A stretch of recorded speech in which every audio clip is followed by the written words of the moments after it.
Доброе утро, дорогие телезрители. На календаре 1 июля новый день наступил и наступил новый месяц. И утро в Якутии мы встречаем вместе с вами в программе «Утро Якутии». А уже внутри этой программы встречаем вас мы, Полина Долинская и Павел Танин. Кроме того, что сегодня четверг, наше утро мы начнем с интересной зарядки со Светланой Кобяковой, с директором якутской школы Танзитюань, которая зарядит нас позитивом, энергией на целый день. Сегодня мы расскажем, как идут последние приготовления к открытию городского пляжа. Увидите, где в России можно увидеть парк динозавров. А в рубрике «Моя профессия» мы познакомимся с хормейстером и услышим хоровое пение известного ансамбля. Да, и говоря, кстати, про интересных гостей, сегодня отмечается Международный день шутки, поэтому если вы любите шутить и подкалывать друзей, мы вас поздравляем. Поздравьте также своих друзей, которых вы подкалываете. Вообще шутки — это хорошо. И по этому поводу у нас сегодня будет один замечательный гость, который с юмором на «ты». Пока не будем раскрывать все карты, кто это будет конкретно, но это действительно человек, который знает, как пошутить правильно и пошутить хорошо. И, собственно, мы также сегодня расскажем об одном замечательном событии, об экспедиции, которая называется «100 дней вокруг России». Также напоминаем, что мы работаем в прямом эфире. Вы можете сегодня поздравить с серединой лета своих родных, близких. Вы можете поздравить их с днем рождения, с праздником, с юбилеем. А также вы можете поделиться своими планами на предстоящие выходные.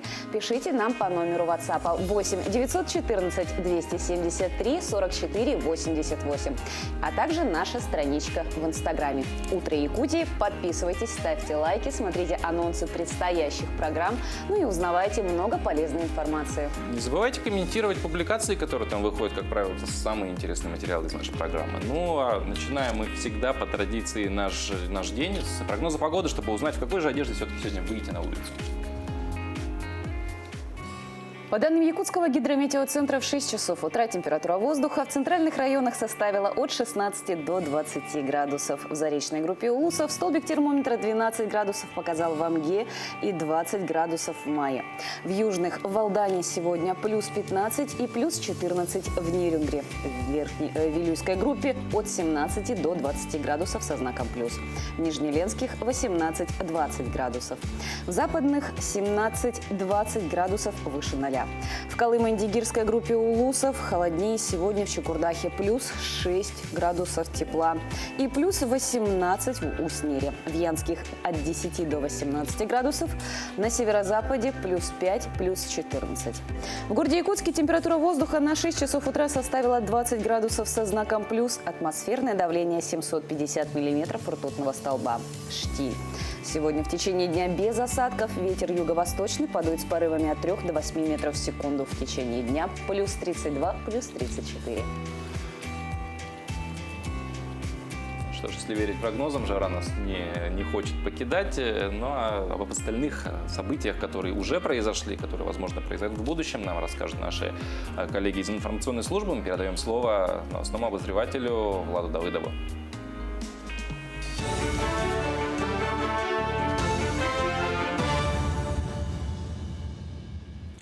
Коллеги, доброе утро. Доброе утро, зрители. Это новости к этому часу, в студии Влад Давыдов. Министерство здравоохранения России подготовило методические рекомендации по вакцинации переболевших коронавирусом, а также тех, кто ранее уже прививался, сообщил глава ведомства Михаил Мурашко. Согласно рекомендациям, делать прививку повторно следует спустя полгода после выздоровления или первой вакцинации. Когда ситуация с коронавирусом в стране стабилизируется и будет достигнут коллективный иммунитет, рекомендуется вакцинироваться раз в год. Ранее глава Роспотребнадзора Анна Попова заявила, что меры и ограничения, которые принимают региональные власти из-за коронавируса, являются адекватной реакцией на складывающуюся ситуацию. В Якутске проходит Всесоюзный научный и молодежный геокариологический форум, на котором обсуждают важные вопросы, связанные с развитием геокариологии. В предыдущие годы в форуме принимали участие ученые из России, СНГ, США, Китая, Японии, Франции. В этом году встречи с представителями разных стран идут в онлайн-формате. Форум разделен на две части. Первая – это научные конференции с 28 июня по 2 июля. А вторая часть – это участие в полевой школе, семинаре с 3 по 13 июля. Наша конференция уже идет в течение 3 дней. Она закончится уже завтра. А после этой конференции наши участники поедут на полевую школу-семинар в сторону Кызылсыра на тот берег нашей реки Вилюй для изучения межлодных условий тукуланов Махатта. В дальнейшем, чтобы узнать побольше об этих природных явлениях, так называемых природных тукуланов, и сделают соответствующие выводы. Я сейчас не могу, конечно, сказать, что они там узнают, но мы посмотрим. Фильм под названием «Нуча» якутского режиссера Владимира Мункуева вошел в конкурс «Восток-Запад» Международного кинофестиваля в Карловых Варах. Кинопросмотр пройдет с 20 по 28 августа. В конкурсе 12 фильмов и только один из России. Картина была представлена на кинорынке в Таллине и стала победителем программы Works in Progress Awards в категории Post Production Awards, которая дается проектам с самым сильным и смелым художественным видением, успешно сочетающим в себе творческий и коммерческий потенциал. Таковы новости к этому часу. Слово передаю коллегам.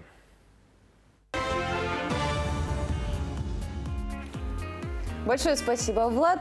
Ну, а самым подходящим с утра и бодрящим занятием, кроме чашечки кофе, конечно же, является зарядка. Да, физические упражнения нам дают энергии на весь день, и поверьте, на слово, да, если действительно сделать 15 минут, уделить этому занятию, то целый день у вас пройдет просто на таком подъеме. Светлана Кобякова нам докажет, что достаточно и 3 минут для того, чтобы наполниться жизненной энергией, потому что сейчас в прямом эфире «Утро Якутии» практика Тайцзи Цюань. Доброе утро, дорогие друзья! Приглашаю вас присоединиться к моей утренней зарядке. Итак, ноги поставили на ширину плеч, колени мягкие, поясницу расслабили, плечи положили на лопатки, свесили вниз, макушкой с едва заметным усилием тянемся вверх.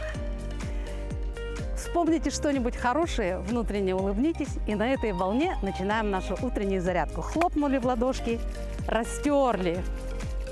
Растираем до ощущения тепла, нагнетаем энергию в ладони, и этими разогретыми ладонями растираем, пробуждаем свое тело. Начинаем с ушных раковин.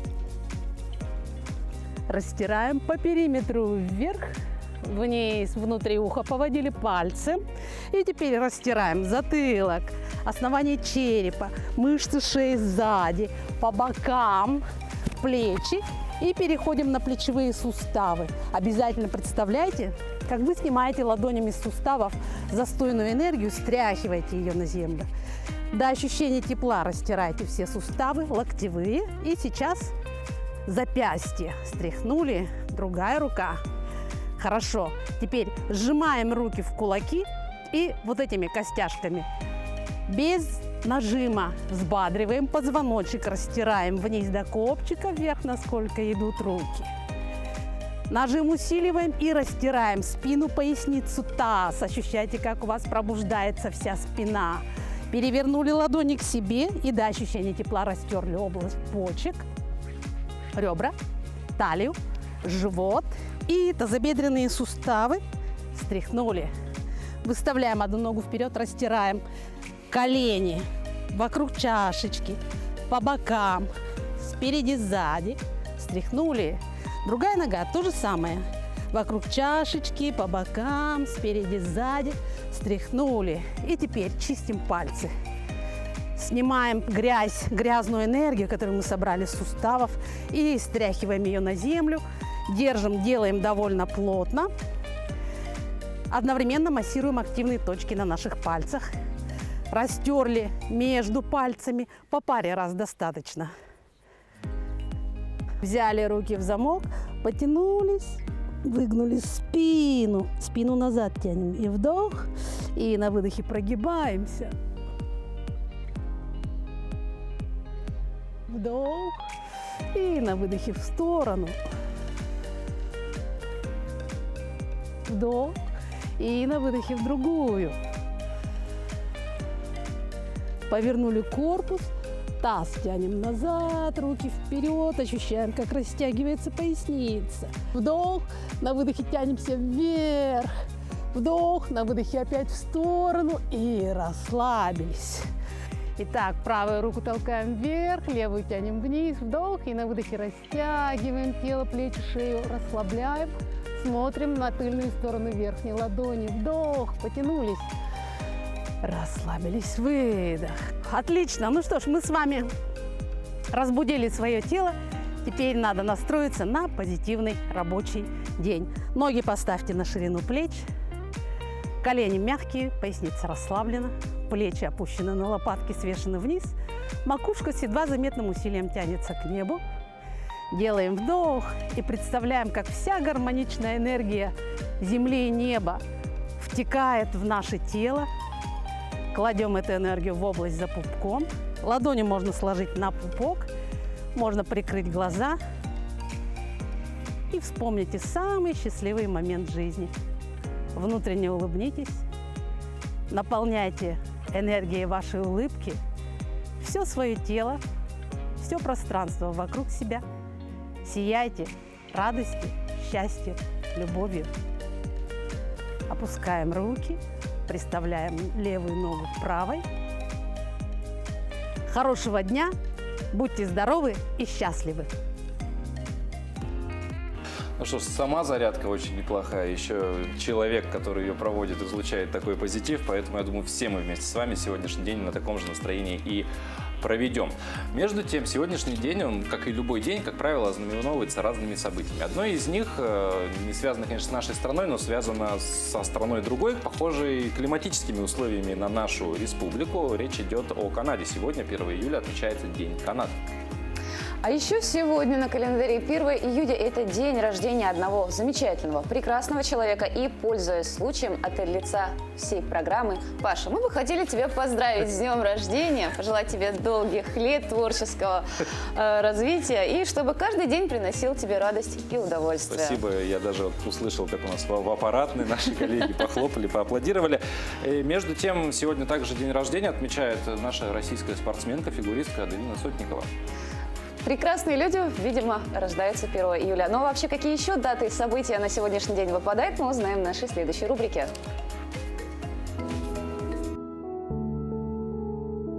1 июля – День ветеранов боевых действий в России и день празднования добровольного вхождения Бурятии в состав российского государства. Произошло это 360 лет назад.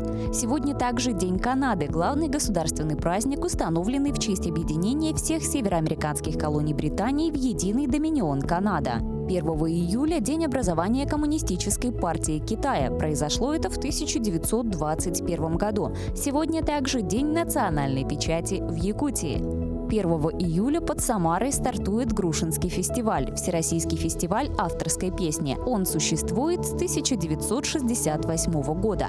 По народному календарю утренний туман 1 июля к жаркому дню, а вечерняя радуга к хорошей погоде. 1 июля 1661 года подписан Кардизский мир России со Швецией. Он завершил пятилетнюю войну. В итоге Россия возвратила Швеции все ранее завоеванные города Прибалтики. 1 июля 1751 года во Франции вышел в свет первый том первой в мире энциклопедии. 1 июля 1862 года основана Российская государственная библиотека. В этот день в 1804 году родилась Жорж Санд, французская писательница. В 1889 году 1 июля родилась Вера Мухина, советский скульптор и художник, народный художник СССР. 1 июля 1908 года родилась Эсте Лаудер, американская бизнес-леди, основательница косметической империи Эсте Лаудер. 1 июля 1934 года родился Сидни Поллак, американский кинорежиссер, актер и продюсер. 1 июля 1961 года родилась принцесса Диана, принцесса Уэльская. Именины в этот день празднуют Александр, Василий, Виктор, Ипатий, Леонтий, Никанор, Сергей и Феодул. Вот продолжая тематику сегодняшних дней, на наш WhatsApp пришло поздравление, и мы его с радостью зачитаем. Оно пришло от номера, который заканчивается на цифре 8283. Сегодня нашей малышке, внученьке Алиночке, исполнилось 2 месяца. Расти на радость нам всем здоровенькой, счастливой девочкой. Любим, целуем крепко-крепко. Бабушка Сара, дедушка Саша. Ну и мы тоже с удовольствием присоединяемся к поздравлениям. Пускай малышка растет здоровой и любознательной. И вот, мне кажется, будет очень полезная информация для ее родителей, потому что между Тулой и Новомосковском в чистом поле можно встретить не только пасущихся коров, но и динозавров.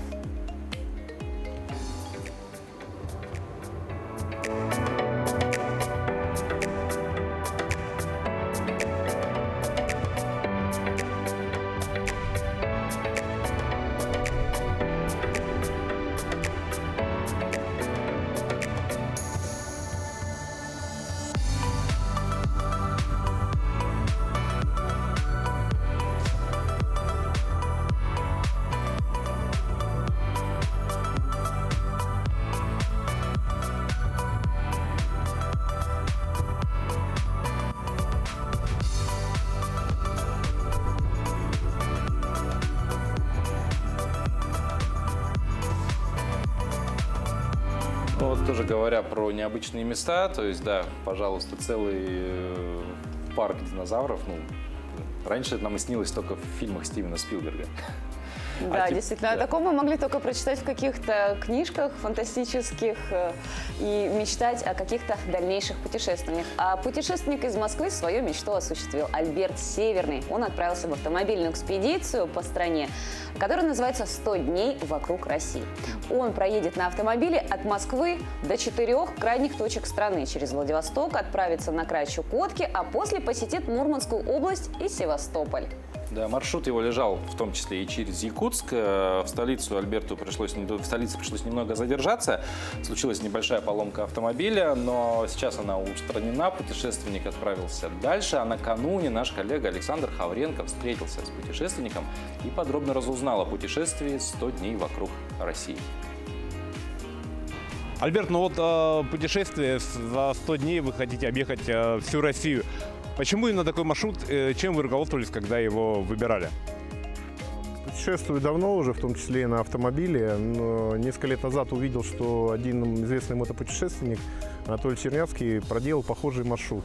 Именно на Чукотку летом дорог нету, туда попасть можно летом только на пароходе. А он это сделал, на мотоцикле туда по реке Колыма попал, проехал всю Чукотку и по Северному морскому пути оттуда ушел. После того, как я это увидел, мне стало интересно, можно ли такое повторить на машине. И загорелся этой идеей. Вот 3 года я эту идею вынашивал, готовился. И сейчас наступил такой момент, когда появилось у меня время, появились партнеры, которые мне помогают в этом путешествии, и я решил поехать. Но я немножко усложнил еще, чтобы посетить вот именно крайние точки России: Владивосток, Грекинот, полуостров Рыбачий и Крым, Севастополь. Ну вот на данный момент сколько времени вы уже находитесь в пути и укладываетесь в график? До Якутского я все четко в график укладывался, у меня все было по дням расписано. Но здесь немножечко в Якутске сейчас вот по 3 дня я нахожусь, немножко выявились проблемы по подвеске автомобиля. Ну ничего страшного, уже все устранил. И сейчас такой сложный момент, что на реке Колыма, по которой я буду с Магаданской области забрасываться на Чукотку, очень низкий уровень воды. И под вопросом, сколько времени у меня уйдет. Прогнозы неутешительные. Есть у меня, конечно, план «Б», но пока буду пробовать по реке Колыма туда заброситься. Ну, понятно, что в России большие проблемы с дорогами, у нас больше направления, чем дороги. Как вот вы, проехав такой путь, можете оценить качество автомобильных дорог в нашей стране? Сейчас я ехал в основном по федеральным трассам. Федеральные трассы у нас более-менее в нормальном состоянии, где-то хорошие, где-то так себе. Ну, очень много строится, ремонтируется, как бы, в принципе, грех жаловаться, можно ехать на легковом автомобиле. Ну, трасса Лена уже, Невер-Якутск, она уже такая поинтереснее. Много тоже, да, сделано асфальта уже, последний раз я 5 лет на машине на ней ездил. Ну, и много строится, там уже, конечно, места такие пожестче есть. Ну, что сказать, в России всегда дороги были так себе. Ну, давайте присядем. Давайте. Какие еще сложности возникли в пути и каким образом как долго и каким образом вы готовили автомобиль? Все-таки испытание для него серьезное. Сложностей особых у меня не было, потому что, повторюсь, сейчас был такой один из самых легких этапов, хоть и длинный, 12 тысяч я проехал уже, да, но в основном по асфальту для моего внедорожника это не особой проблемы не представляет. Единственное, был такой случай, что мы на трассе Хабаровск-Владивосток, машина валялась в кювете, лежала, и стоял человек с окровавленной головой, и никого вокруг не было. Вот такая была ситуация. Это оказался земляк наш, я же тоже родом из Якутска, Иван из Нерюнгри, купил машину на Дальнем Востоке и гнал ее, и перевернулся, улетел в кювет. Там еще ребята остановились, перегонщики, и вот мы его там оказывали ему помощь, перевязали голову. Машину вытащили на дорогу, и он поехал. То самое такое ЧП. Ну, поехал потихоньку, там ребята его сопровождали. Вот. А по поводу подготовки, примерно 20 дней у меня ушло. То есть машина у меня уже была, я повторюсь, 5 лет назад на ней до Магадана уже ездил. Вот. Машина у меня уже более-менее подготовленная. И перед этой поездкой единственное, что я сделал дополнительно, сделал водную так называемую подготовку, потому что по Чукотке нужно будет ехать по бродам, реки вброд. Водная подготовка — это именно вот, чтобы машина могла не захлебнуться, так простыми словами. А так машина у меня достаточно подготовленная, австралийская подвеска усиленная, машина надежная. А каким-то образом можно следить за вашим путешествием через соцсети, YouTube, Instagram? Можно, да, следить. У меня установлен трекер, это спутниковый трекер Iridium, и каждый час он посылает сигнал о моем местонахождении. Да, в соцсетях, в Инстаграме, в Ютубе я тоже блоги выкладываю, и в Инстаграме оперативная информация, там в профиле моя страница Альберт Северный, и там в профиле можно перейти по ссылке и наблюдать, где я нахожусь. Каждый час меняется моя локация. Логичный вопрос, который наверняка задают, может быть, не вслух, но про себя многие. Зачем вам это? В первую очередь я путешествую для себя. Вся как-то моя жизнь была, я уже третье место жительства поменял в Якутии. В Якутске я родился, вырос. В Сибири я на родине своих родителей учился, прожил 17 лет. Сейчас живу в Москве. И как-то вся жизнь была моя связана с передвижениями, работа, машины гонял, грузовые машины у меня были свои, тоже за рулем ездил. Все время мне это нравилось, путешествие, но это все равно было в основном связано с работой, куда-то все время торопился. И настал такой момент, когда начал путешествовать уже осознанно, последние лет 5-6, и это очень сильно мне придает, эмоций очень много дает. Я в этом нашел свою, откуда можно брать эмоции, то есть подготовка к путешествию, готовишься, потом само путешествие, потом после путешествия несколько месяцев там монтируешь фильмы, живешь, все проживаешь. Потом опять начинаешь к новому путешествию готовиться. Поэтому никаких рекордов я не еду ставить. Я путешествую в первую очередь для себя. И то, что и в YouTube даже я выкладываю свои ролики, тоже я начинал первые ролики снимать для себя на память. И потом уже меня надоумили, что надо это все выкладывать. Вот это мой источник эмоций. Как сказал один умный человек, эмоции ни за какие деньги не купишь. Последний вопрос. Сейчас очень многие говорят, я бы с удовольствием этим занялся, но мне не хватает мотивации. Вот можете ли вы как-то смотивировать людей? Если у тебя нет много денег, ты можешь на машине, на попутке, на плацкартном поезде доехать до какой-то точки, взять с собой рюкзак, палатку и надувную лодку, сплавиться, да. Поэтому я тоже, в принципе, так и делал раньше, когда был, как говорится, молодой, гордый и бедный. Чтобы путешествовать, нужно просто взять и захотеть. Большое путешествие, в Магадан съездил, Москва, хотел в Якутии, не был на родине больше 20 лет. И вот поехал через Якутск, до Магадана доехал, у меня в голове вся перевернулась просто. Я понял, что это вот мое, и я уже теперь даже не представляю своей жизни, что я хотя бы полгода, если я дома нахожусь, я хоть даже беру на велосипеде куда-нибудь, 150 километров там от дома уеду. Поэтому, не знаю, путешествуйте, не бойтесь, надо брать и делать. Наша страна очень красивая и большая, надо ее смотреть. И даже за границей никакая не нужна. Россия очень большая, на всех хватит. Ну что ж, путешествие – это всегда удивительное приключение, можно увидеть много всего интересного. Можно познакомиться с интересными людьми, можно привести такие кадры, которые ты потом показываешь, и люди восторгаются и понимают, насколько же широка страна моя родная. Но иногда, чтобы удивительное увидеть, нужно просто выйти в свой двор, буквально в свой бассейн. Почему? Потому что жителю Канады удалось заснять на видео, как медведица с малышами принимает водные процедуры в бассейне.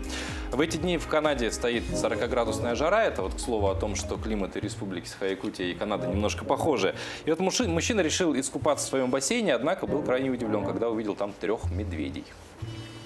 На видео видно, как большая медведица, очевидно, мама, решила искупать своих детенышей. Малыши долго не хотели вылезать из бассейна, пользуясь моментом. Хозяин дома решил снять на видео водные процедуры медвежат. К счастью, никто из соседей не пострадал, и после купалки все мишки спокойно ушли через огород. А помнишь, были дни, когда те самые медведи задавали вопросы, кто же спал на моей постели, кто же ел из моей тарелки? Кто же плавал в моем бассейне? Кто же плавал в моем бассейне? Интерпретация. Но, к слову, да, про водные процедуры, я думаю, такого бы события не произошло, если бы мужчина жил в Якутске и пошел бы на наш городской пляж. Тем более, что неделя действительно выдалась жаркая, но уже завтра городской пляж Якутска готов распахнуть свои двери. По итогу повторных лабораторных исследований качество воды на территории пляжа 202 микрорайона соответствует всем Санпин, и подготовительные работы уже начались. Подробности у Александра Нестерова. Набережная городского пляжа переполнена отдыхающими. Спасаясь от летнего зноя, сюда идут и млад, и стар. Пляж еще официально не открыли, но подготовительные работы уже начались. А в первую очередь это уборка мусора. С утра приходим, уборку сделаем, также везде сразу просматриваем, чтобы и песок был, соответственно, чистый, без стекла, без ничего. В этом году городской пляж традиционно будет обслуживать МУП «Городские бани». В прошлом году из-за пандемии официальное разрешение на открытие было получено только 11 июля. В этом году чуть пораньше. Если оперштаб даст разрешение, начало работы запланировали на 1 июля. Получили соответствие заключения с Роспотребнадзора, дноуглубительные работы, то есть очистка дна мы городского пляжа провели. На сегодня практически готовы. Ждем решения оперативного штаба города Якутска. Проверили санитарное состояние водоема и специалисты Роспотребнадзора. Положительное заключение на соответствие нормам получено только со 2-го раза.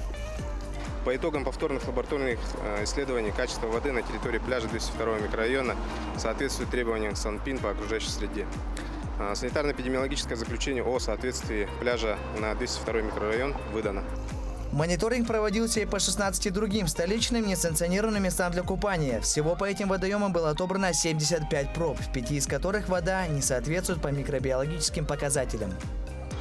Это в районе Ботанического сада в озере Тыккёль, озеро Сергеля по Сергеляцкому шоссе 6 километр и 8 километр, в озере Чучур-Муран и озере в Зеленом Лугу. По санитарно-химическим показателям вода не соответствует в озере на местности Юсхатын. На пляже установят 5 биотуалетов. Из-за ограничительных мер по ковиду в этом году не стоит ждать зонтов и лежаков. Главная задача работников пляжа в текущем сезоне – организовать чистоту и безопасность на берегу. Последний пункт оказался одним из самых главных желаний и самих отдыхающих. Во-первых, дети не утонут, потому что будут спасатели, они увидят. Потом чисто, ноги никто не поранит. Плюсов очень много. Вот видите, дети купаются, и если спасатели будут еще, то лучше будет. Будем спокойно ходить, не будем бояться, что запрещено там и все такое. 4500 квадратных метров купальной территории пляжа будут мониторить 9 человек спасательной службы. Они будут сидеть на 2 таких вышках с самого утра и в случае необходимости будут готовы оказать первую помощь. Александр Нестеров, Ульяна Шагина, Семен Семенов, Якутск. Сегодня четверг, а значит, это время для нашей постоянной рубрики «Пусть мама придет». Сегодня мы познакомим вас с родными сестрами Кристиной и Надей и с их братом Кириллом, которые ждут своих родителей. Знакомьтесь, родные сестры Кристина, Надя и их брат Кирилл. Это мой портфолио. Я приехал в детский дом в 2019 году, 28 июня.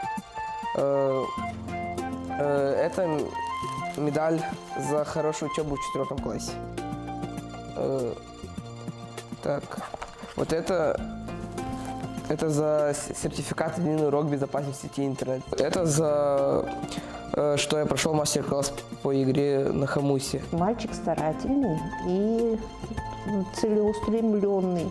Но пока есть какие-то неопределенности. В основном его направление – это спортивные секции. Вот хотелось бы отметить, у них это, наверное, семейное. Они, и Кирилл, и его сестры, они очень любят друг друга. Они до такой степени тепло друг к другу относятся.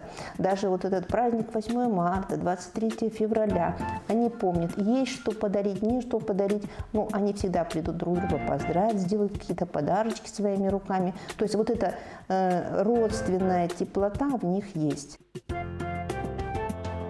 Меня зовут Кристина, мне 11 лет. Я люблю заниматься танцами, лыжами, подделки делать. Я хочу стать в будущем хореографом. А пока Кристина учится танцевать и делает это с большим удовольствием. Еще одно увлечение Кристины – шитье. Она уже осваивает швейную машинку. Кристина, она, в общем-то, трудолюбивая девочка. К нам ходит она по возможности как свободной, потому что занимается и танцами. Поэтому они занимаются еще у нас не так долго, поэтому Надеемся, что к выпуску что-нибудь научится. Давай. Младшая сестренка Надя подвижная и общительная. У Нади хорошо развита речь, и она легко рассказывает о себе.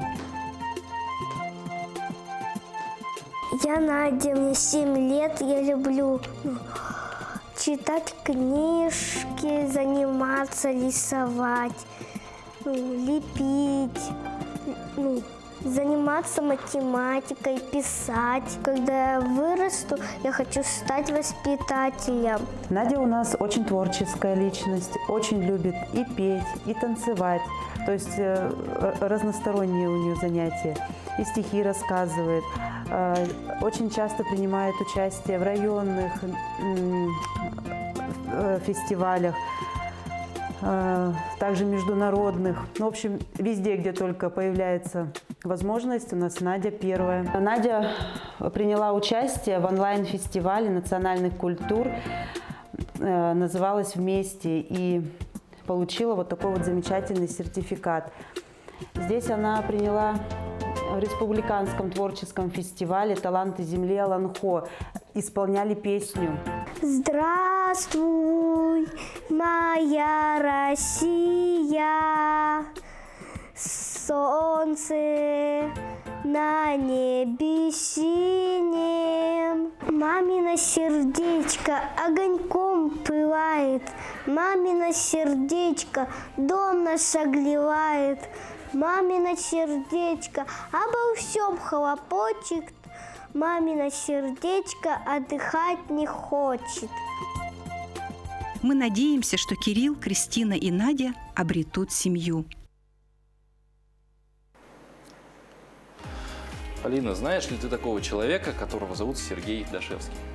Нет, я такого человека не знаю. Ну что ж, мало кто его знает, тем не менее, это, собственно, краснодарский изобретатель. Он создал самый маленький велосипед в мире. Сейчас он увлекается серфингом, но покатавшись, походив по воде, он понял, что ему не хватает своего любимого транспорта, и он решил эту проблему исправить, сконструировал аквабайк. Вот мы видим его на экране. Ты знаешь, это какой-то ножной катамаран.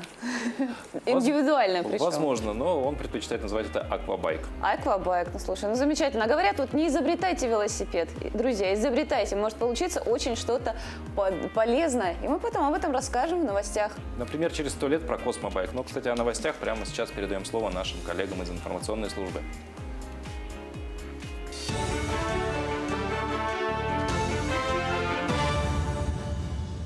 Еще раз приветствую, коллеги. Доброе утро, уважаемые зрители. Это новости к этому часу в студии Влад Давыдов. Предприятиям общепита и общественным заведениям дадут право выбора работать без ограничений по времени или нет.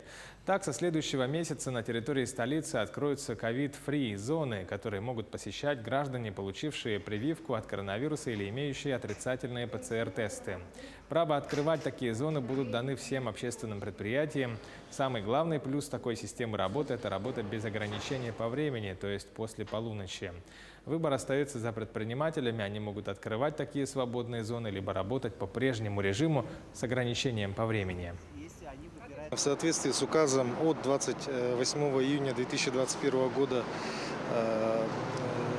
1918 на территории Республики Саха-Якутия у предпринимателей появляется возможность, то есть это в виде добровольной возможности работать без ограничений, создав на своей территории так называемые зоны ковид-фри. Как вы знаете, у нас сейчас запрет действует для работы общепитов с 0 часов до 6 утра часов.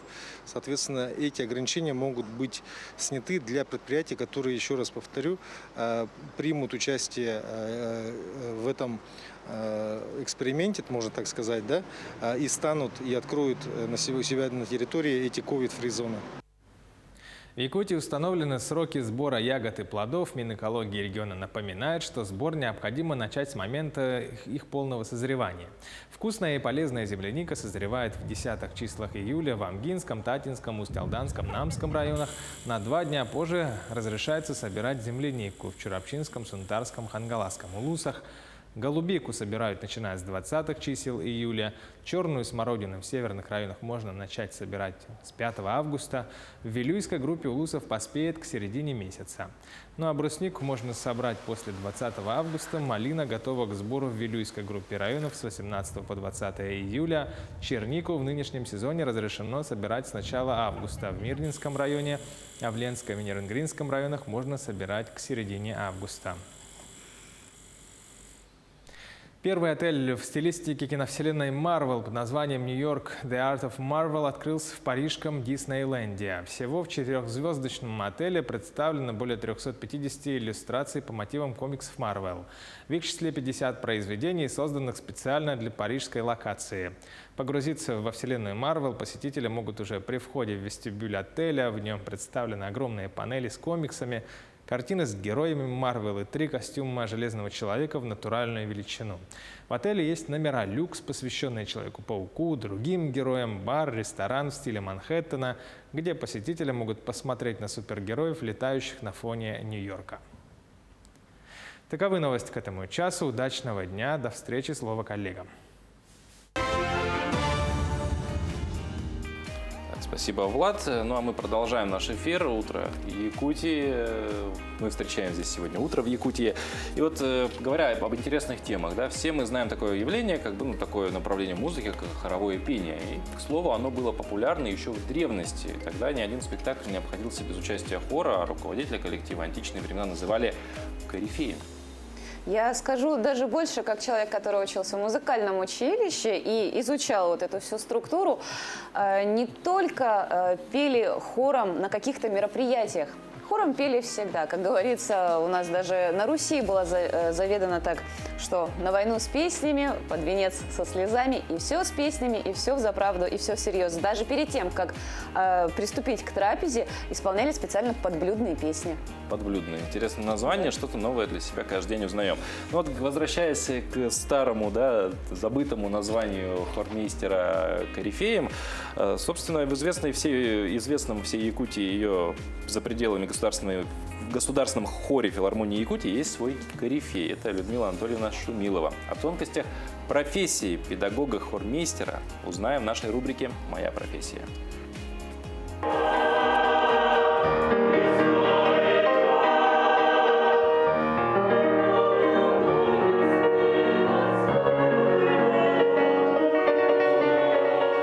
При выпуске музыкальной школы педагог-хормейстер сказал: «Люда, тебе обязательно нужно поступать на хормейстера».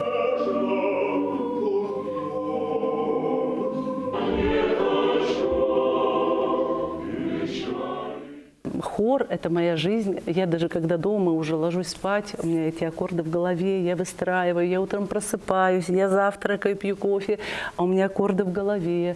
Как же сегодня мы эту фразу найдем, как мы ее проработаем, прочувствуем. Нельзя петь просто ноты со словами, красивыми голосами, с потрясающей дикцией. Обязательно нужно найти отклик у зрителя.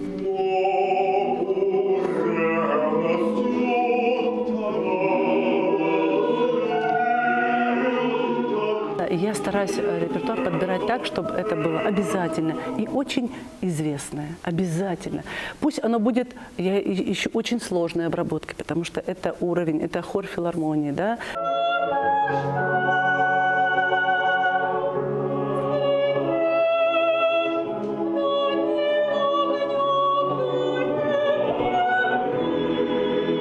Вот эта техника жестов, знаете, это очень тонкая вещь. А многие думают, ну что там дирижеру, машет и машет. Вот как-то вот так люди. Ой, ты музыкальный колледж закончила, потом еще 5 лет академии, еще 2 года аспирантуры. Да как столько лет, как медик училась так много лет. Что тут вот, в общем-то, махать? Нет. Вот именно артисты хора знают любое положение пальца, разворот кисти, руки. Зависит все. Хочется мне нежности. Вот они поют, и не хватает мне их трепета. Я им покажу, высвечу так звук. Хочется остроты, я руку разверну. То есть тут вообще множество прикосновений к звуку. Да? Это так же, как можно ударить, можно погладить, можно уколоться.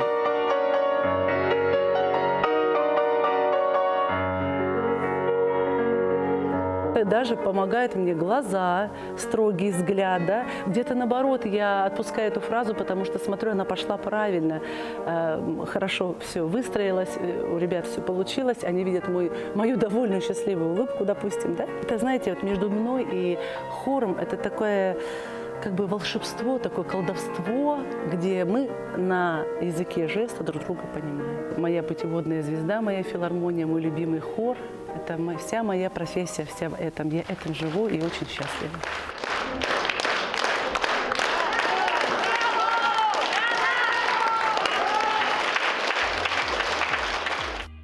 Что ж, сегодня 1 июля, помимо этого, сегодня четверг. А четверг, как правило, и многим известно, это день киноафиша. И сегодня в нашей традиционной рубрике узнаем, какие премьеры, киноновинки нас ожидают в кинотеатрах.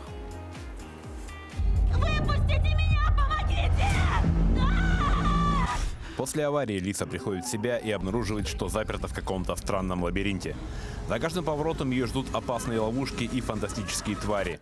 Лиса и несколько других незнакомцев оказываются частью игры, где игровое поле – это лабиринт. А главное правило – хочешь выжить – двигайся. Кто и зачем устроил эти смертельные гонки в лабиринте – узнаем в кино. Бегущая в лабиринте. Здесь все немного подозрительное. Рейнджер! И люди, Мой хороший. и погода. Комедийный фильм ужасов «Оборотни внутри». На провинциальный городок обрушилась снежная буря. Из строя выведены все генераторы, не работают телефоны и интернет. Город отрезан от остального мира. У кого есть пушки? У всех? Все будем ночевать в одном месте. А тут еще начинаются ужасающие убийства. Вскоре жители приходят к мнению, что эти убийства – дело рук оборотня, и ужасным зверем может оказаться кто-то из них. Найти оборотня и не растерять остатки человечности – вот главная задача героев картины. Ежегодная судная ночь закончится через 3, 2, 1. Для выплеска негативной энергии в мире была придумана судная ночь. На одну ночь в году отменялись все правила и законы. Можно творить любые злодеяния, и тебе за это ничего не будет. Но со звуками сирены судная ночь заканчивается, и любое преступление вновь считается уголовно наказуемым. Группа мародеров решает, что одной судной ночи в год им мало, и решает, что теперь творить беззаконие можно безгранично. Обычным жителям, которые и одну судную ночь проживают с трудом, предстоит дать отпор обезумевшим от безнаказанности головорезам. Судная ночь навсегда.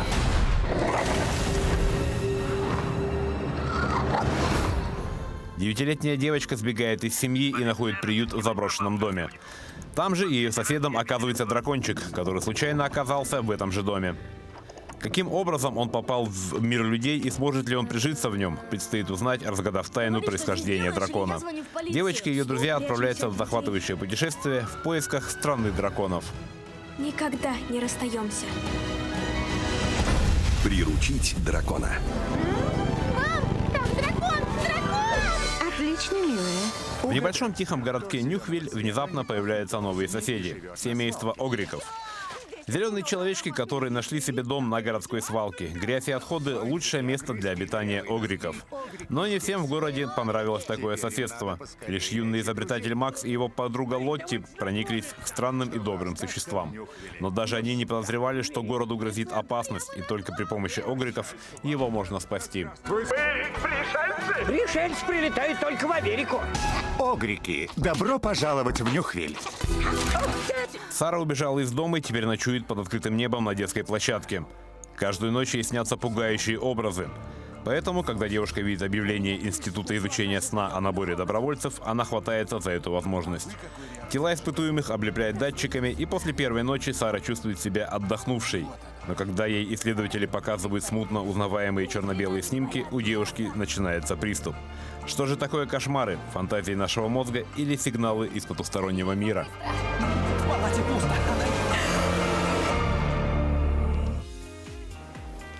Ну и от мирового кинематографа переходим к нашему местному якутскому. И несмотря на то, что якутский кинематограф существует довольно-таки давно, бум якутского кино уже стал настоящим местным феноменом. Работы наших земляков то и дело принимают участие в российских и зарубежных кинофестивалях, завоевывают престижные награды, а также критику именитых кинокритиков, да, а также и положительные перспективные отзывы. Да, и сейчас в Якутске идут съемки одного замечательного фильма, причем посвящен он, вот, допустим, я любитель супергероики, да, но для меня немного нестандартная картина будет посвящена она работникам библиотек, насколько я могу судить из названия. И, к слову, вот коллега моя прекрасная. Как говорится, не суди, да не судим будешь, так как я принимаю участие в съемках этого фильма. Я тебе скажу, что несмотря на то, что это комедия про женский коллектив, доля мистики там будет присутствовать. Но я предлагаю узнать из интервью с Андреем Черкашиным, режиссером фильма. Расскажи, с чего началось твое увлечение, которое потом переросло в открытие компании, и потом в дальнейшем это переросло в съемки кино. Первая моя премьера в жизни случилась в 10 лет. Мы с ребятами из класса собрались, поехали в лес, сняли небольшой фильм. Очень интересно его сейчас просматривать. И в конце года мы показали его перед классом, это вышло где-то 10 минут. И с этого начался мой маленький путь в кино.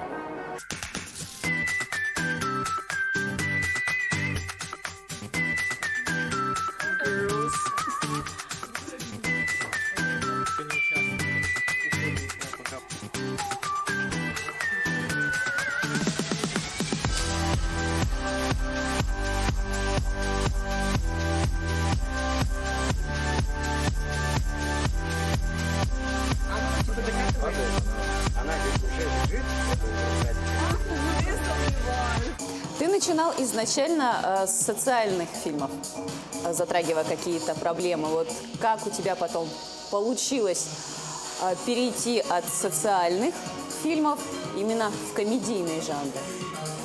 Социальные фильмы мы снимали с моими друзьями, студентами Арктического института культуры. Для нас была достаточно важна эта тема, потому что многие проблемы, которые мы видели, достаточно не раскрывались в медиапространстве, и мы решили это немножко изменить.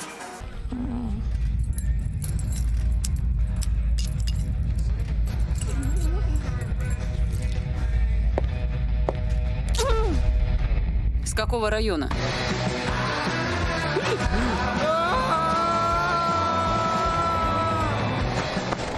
Все, нам нужно найти эту рукопись, чего бы это ни стоило.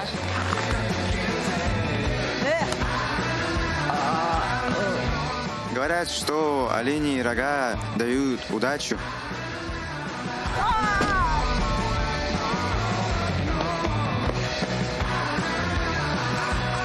А ну иди сюда! Неужели это то, о чем я думаю? Мы снимаем любое жанровое кино, которое интересно зрителю. Сейчас мы снимаем проект «Библиотекарши». Недавно мы сняли тизер одноименный. Вот, планируем в августе уже начать полный продакшн. Сейчас последние, так скажем, переговоры с инвесторами, с прокатными организациями и студиями. Вот. Это лишь начало, потому что это такой пилотный, я бы сказал, проект. Как показывает практика, одно дело хорошо общаться в веселой компании между друзей, друг друга подкалывать, но вот действительно шутки писать, шутить их для часового или полуторачасового фильма, это не так и просто. Это, наверное, самое сложное и одновременно самое важное. Я сам сценарий не пишу, потому что тот же Мартин Скорсезе также их не пишет, но он берет, например, работу со сценаристом, говорит ему контрольные точки фильма. Например, вначале я хочу, чтобы мы открыли персонажа с этой стороны, потом идут две контрольные точки, которые поворачивают историю, он их тоже определяет, я тоже у него научился это делать. Вот. И сценарист уже садится сам писать эти шутки, эти ситуации, показывает мне. Я говорю, что так, ну вот это мне понравилось, это мы убираем. Он говорит, нет, это нельзя убирать. Я говорю, мы это убираем. Нельзя! Какой посыл, который сформирует зрителей, посмотревших твой фильм, вот, допустим, на примере «Библиотекарши»? «Библиотекарши» — это, наверное, такая история которая сложилась из многих жанров, в том числе некой мистики, любви, дружбы. И мне кажется, главная мысль такая, что команда — это твоя семья. Ты должен относиться к людям, которые рядом с тобой, твоим коллегам, максимально по-доброму, очень легко. Мне кажется, каждая женщина, потому что вообще библиотекарша — это женская история, это где 4 главные героини пытаются защитить некую реликвию, которую хотят забрать. Опять же, и не враги, и не друзья, просто люди, у которых другие интересы. Но вместе они поначалу очень ругаются, но потом, когда появляются барьеры, появляется общая цель, они сплочаются вместе. И все, чем это закончится, вы увидите в кинотеатре. Ну, мы тогда пожелаем тебе успехов в реализации твоих текущих и дальнейших проектов. Ну и, конечно же, будем ждать премьеры. Спасибо. Цены московские. А комары, блин, якутские. Котик, пожалуйста, пожалуйста. А рога Анатолия действительно приносит удачу.